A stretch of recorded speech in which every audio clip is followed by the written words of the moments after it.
Hi everyone, it's Niamh here and welcome to my art journaling channel. Today we're going to be doing some grungy backgrounds using a focal image from ScrapFX.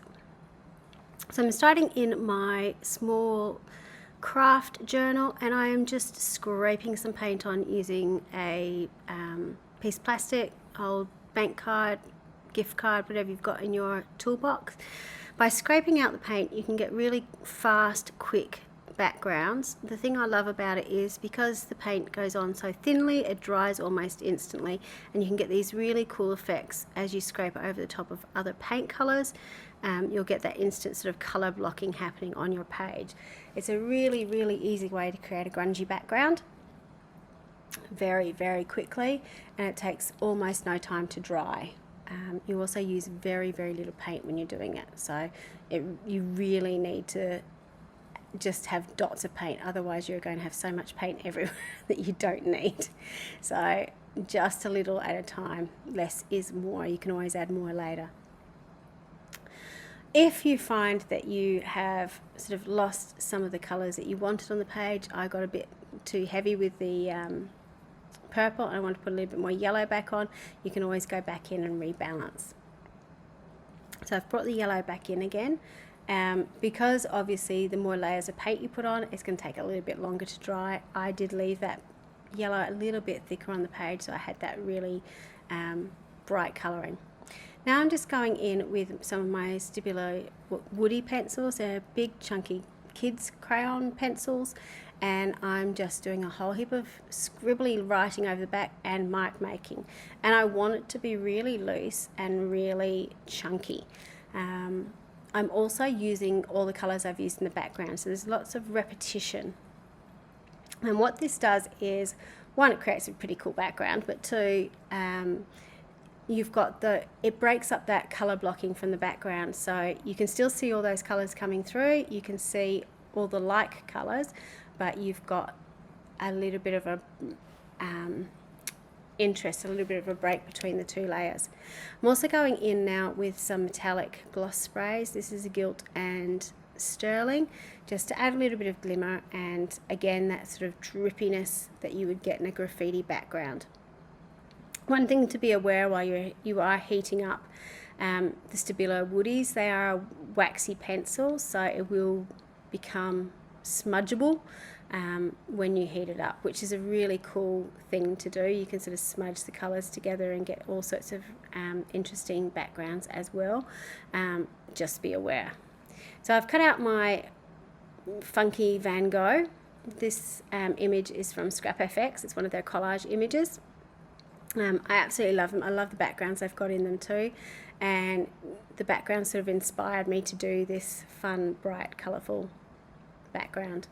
Because I did want it sort of grungy, I've got my I think they're called the Glitch mark making stamp set from Stampers Anonymous, Tim Holt set.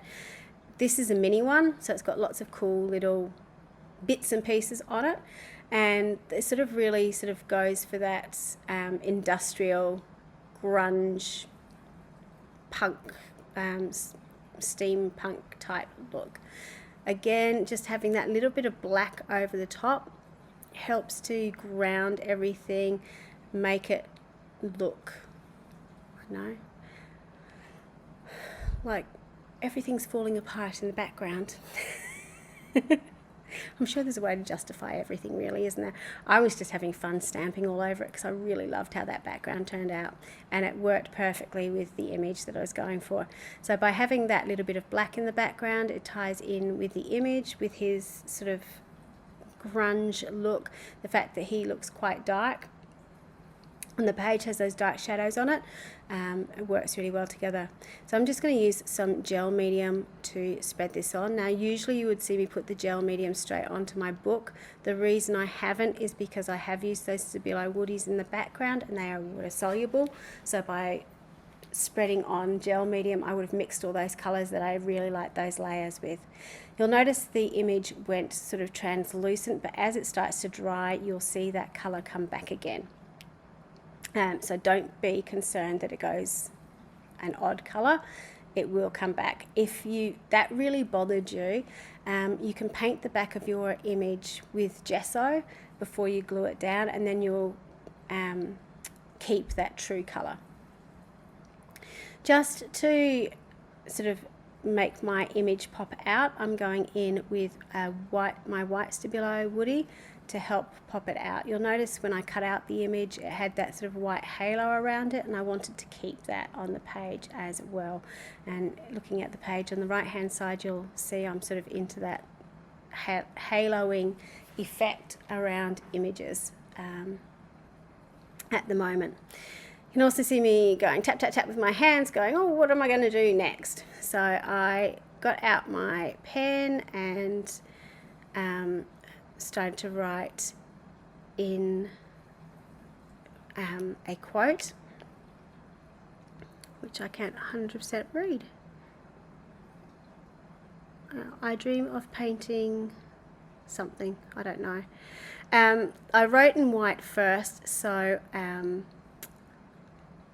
I had a bit of a base that I could write the pink over. If I'd written straight with the pink, it could have got a little bit muddled up in the background, so having that white base helps keep the pink colour, which seems completely counterintuitive when you sort of see, but I could read the white and now I can't read the pink, but we're going to fix that now. So by going in now and putting the black around the letters, it'll help it pop out from the background. This is one of the reasons why I do this a lot with my lettering. It really does help it stand out from the background. And it just crisps up your font. It helps it become readable. It doesn't mean you necessarily have to use white or black to do this. You can use any colour. I just find white and black tends to be the most versatile across most backgrounds. And it's a really great way, particularly if your work is like mine, where the backgrounds are very, very busy. It really helps what you're writing stand out against the busyness of the background. So once I've finished with that, then I'm going to go in and add a little bit of washi onto him to add a little height to him. I like adding heights to my abstracty figures. I know he's not necessarily abstract, but it just makes me happy having those little heights on it. I'm also putting a little bit of line work with my white pen onto his coat, making things stand out a little bit from the background, because particularly the right hand side of his coat is quite dark. It just helps put a little bit of definition back in again. I'm also going into his eyes and adding a little bit of white into his eyes. I was struggling with this with a little bit with my pens over the top of this, because the page, the craft pages are quite thick. They retain heat, so what happens with that, the Stabilo woodies I've used in the background are still quite waxy and creamy, so as I was writing over it with my paint pen was picking up a little bit of that thickness and waxiness. It'd be a bit like writing over your paint pens with creamy oil pastels. So it took me a few goes to get the colour I was really looking for, the contrast I was really looking for. But you can see in the close-up how it all works together. You've got that beautiful colour coming through. That pink really pops, especially with the black shadow on it from the background. So I hope you have a go at making a really grungy background. They are so much fun. There's no right or wrong to it. You can get all your mark making stamps out.